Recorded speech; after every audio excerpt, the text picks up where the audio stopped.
ভাই ভাই ভাই ভাই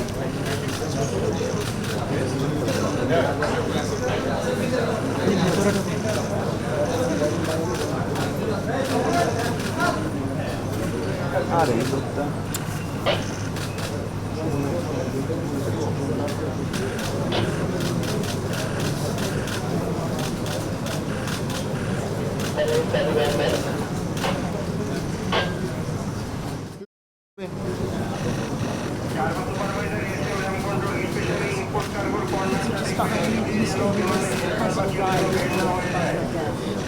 is here to take up as the new interim Prime Minister of Bangladesh. It's a historic moment in this country after weeks of unrest and the overthrow of the Prime Minister. We want to also present this now. Vision is ঠান্ডা হবে ছিল vision is কমা রাখবে যে যে বিপ্লবের মাধ্যমে বাংলাদেশ আজকে নতুন বিজয় দিবস সৃষ্টি করলো, সেটাকে সামনে রেখে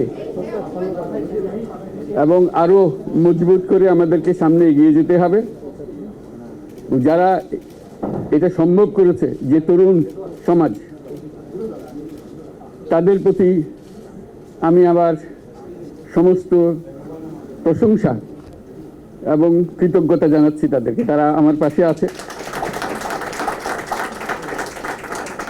এরা এই দেশকে রক্ষা করেছে, এই দেশকে নতুনভাবে পুনর্জন্ম দিয়েছে এবং এই পুনর্জন্মে যে বাংলাদেশ পেলাম, সে বাংলাদেশ যেন অত্যন্ত দ্রুত গতিতে এগিয়ে চলতে পারে, সেটাই হলো আমাদের শপথ।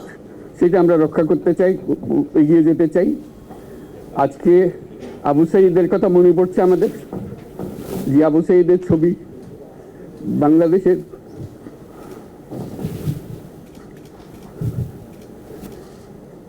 প্রতিটি মানুষের মনে গেঁথে আছে, এটা কেউ বলতে পারবে না। কি অবিশ্বাস্য একটা সাহসী যুবক, বন্দুকের সামনে দাঁড়িয়ে আছে এবং তারপরে থেকে কোনো যুবক, কোনো যুবতী আর হার মানে নাই, সামনে গিয়ে আছে এবং বলছি যত গুলি মারো, মারতে পারো, আমরা আছি। তো যার কারণে এটা সারা বাংলাদেশ জুড়ে এই আন্দোলন ছড়িয়ে গেছে এবং যার কারণে বাংলাদেশ এই দ্বিতীয়বার স্বাধীনতা অর্জন করলো। এই স্বাধীনতাটা আমাদেরকে রক্ষা করতেই হবে। শুধু রক্ষা করা নয়, এই স্বাধীনতার সুফল প্রতিটি মানুষের ঘরে পৌঁছাতে হবে, তা না হলে এই স্বাধীনতার কোনো দাম নেই। এই স্বাধীনতা থেকে পৌঁছানো হলে আমাদের শপথ, আমাদের যে প্রতিজ্ঞা, যে আমাদেরকে এটা করতে হবে, ঘরে ঘরে পৌঁছাতে হবে। মানুষ যেন জানে যে বাংলাদেশ স্বাধীন হওয়ার অর্থ হলো তার নিজের পরিবর্তন, ব্যক্তির পরিবর্তন, সুযোগের পরিবর্তন, তার ছেলে মেয়ের ভবিষ্যতের পরিবর্তন। এটা যেন প্রত্যেকে বুঝে নেয় এবং আজকের তরুণ সমাজকে বোঝানো যে এই দেশ এটা তোমাদের হাতে, তোমরা এটাকে তোমাদের মনের মতো করে গড়ে তুলবে। তোমরা যেভাবে স্বাধীন করতে পেরেছো, তোমরা এটাকে তোমাদের মনের মতো করে গড়তেও পারবে এবং তোমাদের দেখে সারা দুনিয়া শিখবে কিভাবে একটা দেশ, একটা তরুণ সমাজ গ্রহণ করতে পারে এবং তাকে পাল্টে ফেলতে পারে। তাদেরকে আমি বারে বারে এমনি উপদেশ দিই যে পুরনোদেরকে বাদ দাও, তাদের এই পুরনো চিন্তা দিয়ে এটার মুক্তি আমাদের হবে না। করি সারা দুনিয়ার মধ্যে এটা হবে না। এটা শুধু বাংলাদেশের কথা নয়, সারা দুনিয়াকে জুড়ে কথা বলছি। তোমাদের মধ্যে যে শক্তি আছে, যে ক্রিয়েটিভিটি আছে, সৃজনশীলতা আছে, সেই সৃজনশীলতাকে কাজে লাগাতে হবে। এটা শুধু বই খাতাতে লেখার জিনিস না, এটাকে প্রকাশ করার জিনিস, স্থাপন করার জিনিস, সেটা করা। এটা আমরা এই আজকে আমাদের পুরো কাজটা হলো, দায়িত্বটা হলো তারা যেটা অর্জন করে নিয়ে এসছে, এখন তাদেরকে দিয়ে এটাকে করিয়ে দেওয়া, আমাদের সমস্ত কাঠামোগুলো পরিষ্কার করে দেওয়া। সরকার বলে একটা জিনিস আছে, কিন্তু মানুষের কোনো আস্থা নেই।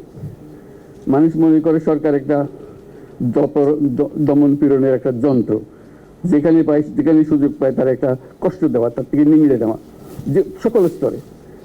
এটা হলো তার থেকে কেমনভাবে সামাল দিতে হবে, তাকে একটা ভয়ের একটা জিনিস, তাকে সামাল দিয়ে চলা, এটা হলো সরকার। এটা সরকার হতে পারে না।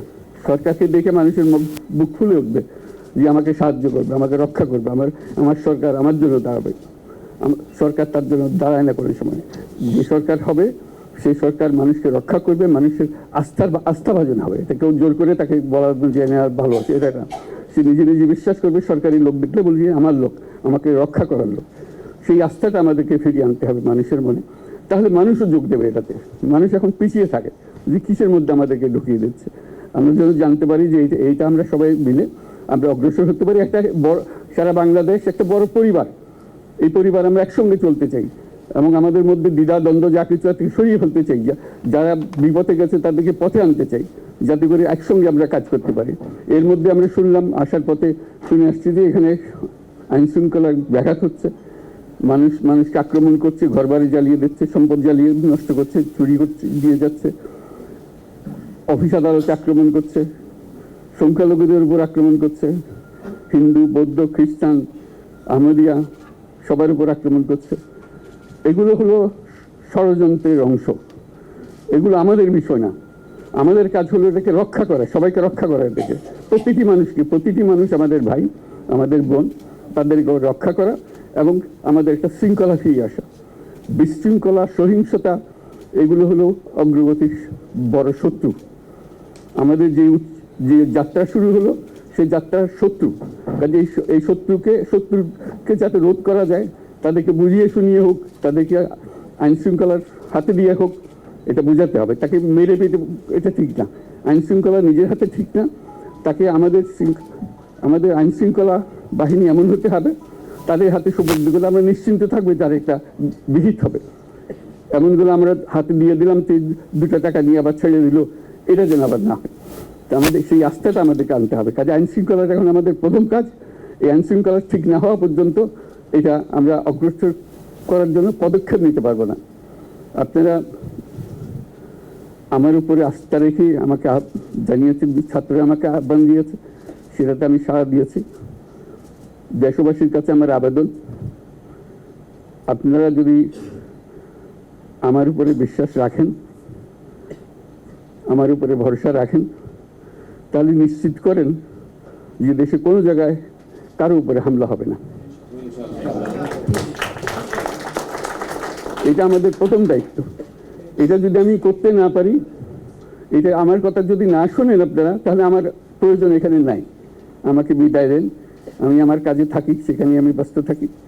যদি আমাকে প্রয়োজন মনে করেন, তাহলে আমাকে প্রয়োজন মনে করলে আপনাদেরকে দেখাতে হবে যে আমার কথা আপনারা শোনেন। আমার কথা না শুনলে আমার কোনো প্রয়োজন নাই। আমার প্রথম কথা হলো, আপনারা বিশৃঙ্খলা থেকে দেশকে রক্ষা করেন, আপনারা সহিংসতা থেকে দেশকে রক্ষা করেন, যাতে আমরা যা আমাদের ছাত্ররা আমাদেরকে পথ দেখায়, সেই পথে আমরা এগিয়ে যেতে পারি। এটা একটা খুব সুন্দর দেশ হতে পারে। বাংলাদেশ একটা খুব সুন্দর দেশের সম্ভাবনাময় দেশ। কাজে এই সম্ভাবনাগুলোকে আমরা নষ্ট করে দিয়েছি। এখন আবার সেই বীজতলা আবার তৈরি করতে হবে, আবার আমাদেরকে জেগে উঠতে হবে। তারাই এই বীজতলা তৈরি করবে, তাদের হাত দিয়েই হবে এবং তাদের দিকে আমরা তাকাবো এবং আমরা তাদের নির্দেশ মতে আমরা অগ্রসর হব। এখানে সরকারি কর্মকর্তা কর্মচারী যারা আছেন, সেনাবাহিনী, বিমান বাহিনী, নৌবাহিনী প্রধানরা যারা আছেন, তাদের প্রতি অনুরোধ, আমরা একটা পরিবার, এইটার মধ্যে যেন আমাদের গোলযোগ না হয়, আমরা একযোগে একসাথে চলতে পারি এবং আমরা তড়িৎ গতিতে একটা সুন্দর বাংলাদেশ গড়ার পথে এগিয়ে যেতে পারি। সেটাই আমার কামনা। আপনাদের সবার কাছে আবেদন, আমাদেরকে সেই সুযোগ দেন, আমরা সেই পথে আমরা যেন অগ্রসর নিজে প্রশান্তি পাই। পৃথিবীর সবাই আগ্রহ করে তাকিয়ে আছে আমাদের দিকে। এখানে যখন ছাত্ররা রাস্তায় নেমেছে, পৃথিবীর সব জায়গা থেকে অভিনন্দন এসছে, যে তারা অবাক হয়ে গেছে। আমাদের তো গা শিউরে উঠেছে, প্রতিদিন যা হয়েছে অবিশ্বাস্য কাণ্ড। তাদেরও এটা স্পর্শ করেছে, তাদের তরুণরাও জেগে উঠছে আমাদের ছেলে মেয়েদের এই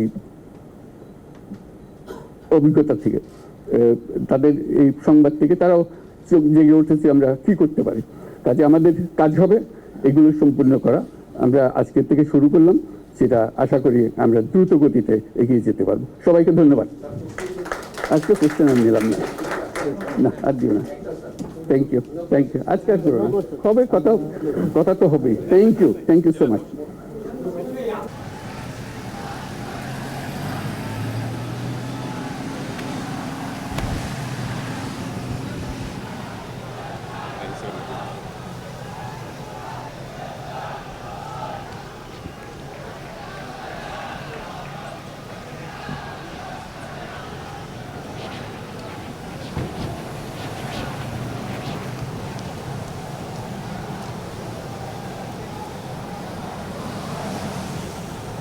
আগেও তিনি দেশে এসেছেন, বহুবার হয়েছেন বিব্রত, লজ্জিত, অপমানিত।